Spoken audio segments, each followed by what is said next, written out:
Hello friends, welcome back to Tamil wonder world. இன்னைக்கு நம்ம பார்க்க போகிறது ஃபேக்ட்ரியில் எப்படி செரி ஃப்ரூட்ஸை ப்ராசஸிங் பண்ணுறாங்க அப்படிங்கிறது தான் பார்க்க போகிறோம். அதுக்கு முன்னாடி இந்த செரி ஃப்ரூட்டோட ஹிஸ்ட்ரியை நம்ம பார்த்துட்டு வரலாம். செரி ஃப்ரூட் பார்த்தீங்கன்னா ஃப்ரான்ஸில் தான் ரொம்பவும் புகழ்பெற்ற ஃப்ரூட்ஸாக இது விளங்கியிருக்கு. அது அங்கே தான் உருவாகியிருக்கு. அங்கேருந்து தான் பல கண்ட்ரிக்கும் எக்ஸ்போர்ட் பண்ணியிருக்கிறாங்க. கிரேக்கர்களால் ரொம்ப விரும்பி சாப்பிடக்கூடிய பழ வகையாக இந்த செரி ஃப்ரூட் விளங்கி வந்திருக்கு. அதுக்கப்புறம் ஏஷியன் கண்ட்ரிஸ், யூரோப் கண்ட்ரிஸ் எல்லாம் மிகப்பெரிய அளவில் இது வளர்ச்சி அடைஞ்சிருக்கு. இத்தகைய செரி ஃப்ரூட்ஸ் தோட்டத்திலிருந்து பறிக்கப்பட்டு ஃபேக்ட்ரியில் அது பதப்படுத்தப்பட்டு எல்லா இடத்திற்கும் அனுப்பப்படுது.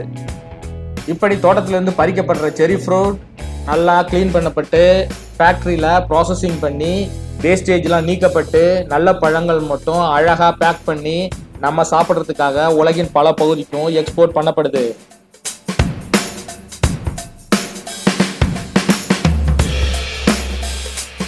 அடுத்ததான் நம்ம பார்க்க போறது லேஸ்ன்னு சொல்லப்படுற பொட்டேட்டோ சிப்ஸ் எப்படி ஃபேக்டரியில் தயாரிக்கிறாங்க அப்படிங்கிறத நம்ம பார்க்க போறோம். நான் பொட்டேட்டோ சிப்ஸ் அப்படின்னு சொன்ன உடனே உங்க எல்லாருக்கும் வாயில எச்சுலூரி இருக்கும். அந்த அளவுக்கு சின்னவங்கலேருந்து பெரியவங்க வரைக்கும் ஒரு ஃபேவரட்டான டிஷ் என்னன்னா அது இந்த லேஸ் தான். இந்த லேஸ் தயாரிக்க பயன்படுத்துகிற உருளைக்கிழங்கோட பூர்வீகம் எங்கன்னு பார்த்தீங்கன்னா அமெரிக்கா தான். அமெரிக்காவில் அதிக அளவில் உருளைக்கிழங்கு பயிரிடப்படுது. அங்கிருந்து உலகின் பல நாடுகளுக்கும் ஏற்றுமதி செய்யப்படுது. இந்த உருளைக்கிழங்குல அதிக அளவில் ஸ்டார்ச் சத்து மிகுந்து காணப்படுது. இந்த லேஸ் தயாரிக்க பயன்படுற உருளைக்கிழங்க பண்ணையிலிருந்து நேரடியாக கொள்முதல் பண்ணி நல்லா க்ளீன் பண்ணி அதில் மசாலா பொடி எல்லாம் சேர்த்து அதை அழகாக பேக் பண்ணி நமக்காக இதை அனுப்புகிறாங்க.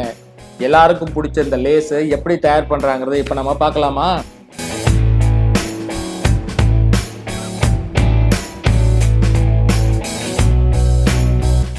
நியூட்டன் புவியீர்ப்பு விசை ஒன்று இருக்கு அப்படிங்கிறத ஆப்பிள் பழத்தை வச்சு தான் கண்டுபிடிச்சாரு. ஆமாங்க, இன்னைக்கு நம்ம பார்க்க போறது இந்த ஆப்பிள் பழத்தை எப்படி பண்ணையிலிருந்து சேகரிக்கிறாங்க, அந்த ஆப்பிள் பழம் மூலயமா வேற என்னென்னலாம் தயார் பண்றாங்க அப்படிங்கிறத நம்ம பார்க்க போறோம். இந்த ஆப்பிளை ஃபேக்ட்ரியில் நல்லா க்ளீன் பண்ணி ஆப்பிள் ஜூஸு, சைடர் வினிகர் இந்த மாதிரி பல பொருள் தயாரிக்கிறாங்க. அந்த ஆப்பிள் ஜூஸ் எப்படி தயாரிக்கிறாங்கிறது தான் இன்னைக்கு நம்ம பார்க்க போகிறோம்.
என்ன ஃப்ரெண்ட்ஸ், இந்த வீடியோ உங்களுக்கு பிடிச்சிருக்கும்னு நான் நம்புகிறேன். இந்த வீடியோ பிடிச்சிருந்ததுன்னா நம்ம சேனலை மறக்காமல் சப்ஸ்கிரைப் பண்ணுங்கள். மீண்டும் அடுத்த ஒரு வீடியோவில் உங்களை மீட் பண்ணுறேன்.